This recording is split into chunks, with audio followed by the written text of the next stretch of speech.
2020 saw the world as we know it change forever as the COVID pandemic forced upon us a state of governance not envisioned since 1984. Businesses shut down, schools were abandoned, and politicians nowhere to be seen. But as things slowly progressed, it became more and more clear that the chaos was driven not by fear but by malice. The pandemic had been adopted by the elites of the world as a method to enforce their vision. The World Economic Forum, Davos, and the WHO all saw this chaos as their ladder to control. But in the end, they failed. Public sentiment won out, and the madness eventually ended with the global elites no closer to conquering what they so clearly desired. But unfortunately, this is not a happy ending because there isn't an ending at all. Clues are starting to be laid, indicating that the next great pandemic won't be one of a virus but of a cyber attack. An assault on all we hold dear and the systems and institutions which allow our society to function. This is the coming cyber pandemic, and what I'm about to tell you is deathly important. Early 2023, in the serene Swiss town of Davos, a tempest was brewing, not of nature but of the digital realm. The World Economic Forum 2023 became the epicenter of a dire prediction, a cyber pandemic, a storm of virtual threats that could cascade through our interconnected world, disrupting societies and economies. With 93% of cybersecurity leaders and 86% of business leaders foreseeing a catastrophic cyber event within the next 2 years,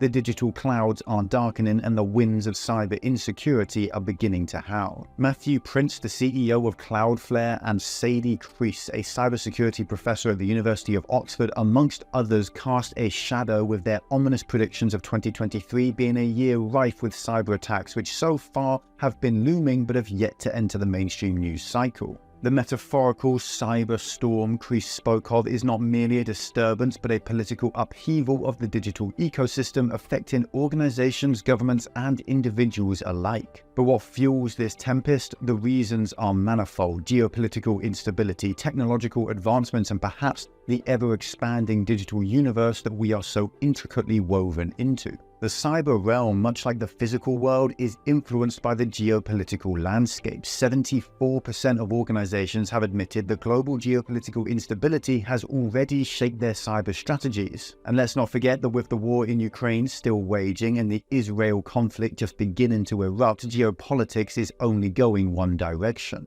The intertwining of politics and cyber strategies is deeply rooted in the digital age, where cyber attacks have become potent tools to destabilize economies and erode trust within and between nations. This is not a mere coincidence, but a reflection of a new era where digital warfare can be as impactful as physical warfare. A quick timeline of significant cyber incidents since 2006, documented by the Strategic Technologies Program, reveals a pattern of cyber attacks targeting government agencies, defense, high-tech companies, and economic infrastructures, causing losses of more than billions every year. In September 2023 alone, several cyber incidents across the globe were recorded, involving various nations and impacting different sectors. Indian hacktivists targeted Canada's military and parliament websites, slowing system operations for several hours, motivated by political tensions between the two nations. In the same month, Iranian hackers launched a cyber attack against Israel's railway network using a phishing campaign to target the network's electrical infrastructure, which was then followed by the events we've just witnessed in October.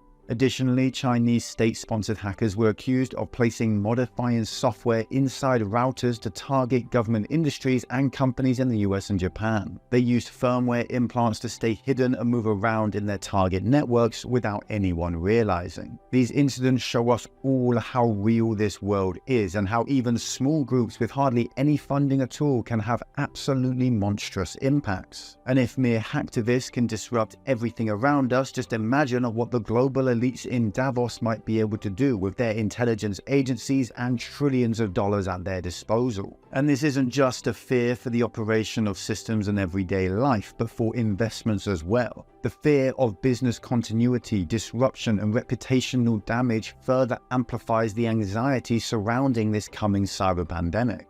Were we to see cyber attacks on critical infrastructure like power grids, transportation systems, and healthcare, we could see total widespread chaos, and the markets would without a doubt take an incredibly heavy hit. But this is where things get truly worrying, because never before have we witnessed these mega institutions be on the offensive with regards to our cybersecurity. The NSA have obviously attacked other nations and their infrastructure, but never our own, and should that happen, what will be the thin line holding everything together? The only thing on our side then will be capitalism. Businesses started by entrepreneurs dedicated to serving their customers, people, and other businesses that want stability and safety for their operations. In the context of a globalized world where nations are digitally interconnected, a cyber pandemic could easily cascade across borders, affecting global economies and international relations. And in the face of this impending storm, our leaders are not standing idle. Strategies are being devised with an emphasis on strengthening controls on third parties and a focus on controlling data access. Jürgen Stock, Secretary General of Interpol, emphasized the necessity of global cooperation to navigate through the cyber tempest effectively. But when we look at the clues, this is hardly reassuring. The WEF made the coming cyber pandemic its entire focus earlier on in the year,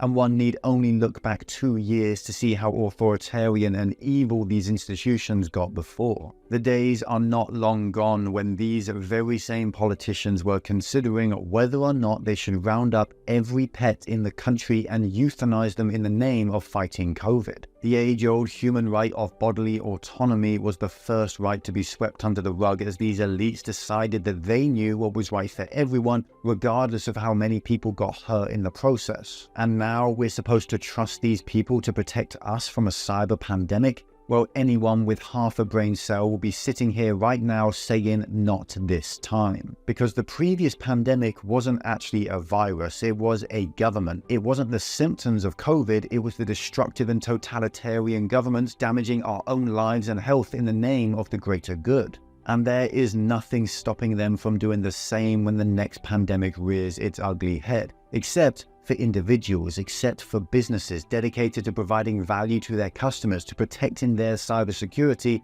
and not to conquering the world. And how do they actually do this? By using something called SBOMs, or Software Bill of Materials, essentially a formal record containing the entire details of supply chain relationships for all of the different various components used in building their software. Years ago, software development teams used to work in isolation. That meant visibility into components that people used that was limited, making it very difficult to protect your system because you didn't even know what other systems were involved. But following the infamous SolarWinds attack, which targeted multiple US federal government agencies, Executive Order 14028 mandated that companies wishing to sell software must use an SBOM for each product. Ever since then, SBOMs have seen a gold rush, with every major software realizing they need to use one. Back in 2021, just 5% used one, whereas that's expected to explode to 88% by the end of this year. And the companies selling these SBOMs are growing like crazy, signing huge deals and making their investors very happy. And that leads me on to this video's sponsor, CYBT Technologies, whose ticker symbol is CYBCF, who you really need to hear about because they're looking likely to win big from this market. In March earlier this year, CYBT went public as the only pure-play SBOM cybersecurity company. One of CYBT's competitors, ChainGuard, is now developing a similar product to what CYBT sell, and its pre-commercial valuation was $250 million without even selling a single product yet. CYBT, on the other hand, is already selling their products to Fortune 500 companies and only has a market cap of $18 million. And there are 3 additional companies competing with CYBT, sitting with market caps of between 250 and 600 million. 65% of CYBT's outstanding shares are owned by their parent company, which usually holds their shares for the long run. And as CYBT looks severely undervalued according to their competitors, it's likely they will continue to hold their shares until CYBT rises by 200 or 300%. Their business model is solid, with large deal sizes and high margins, as it's essentially a software as a service business whose demand is driven largely by a US government mandate demanding that companies who want these lucrative federal dollars, they have to use SBOMs. Many people still have it stuck in their heads that cyber attacks are not really a problem because they only occur online, but this could not be further from the truth.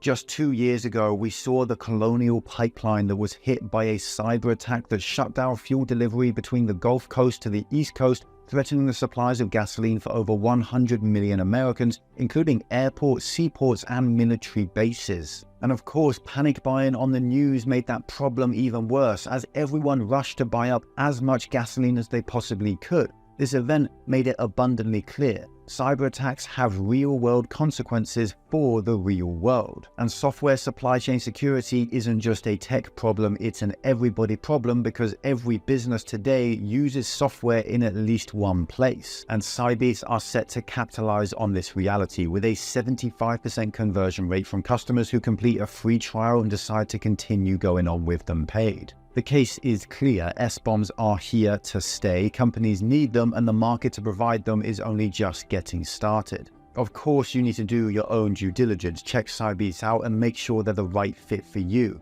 Their ticker symbol is CYBCF. Google them or just check them out with the link down below in the description.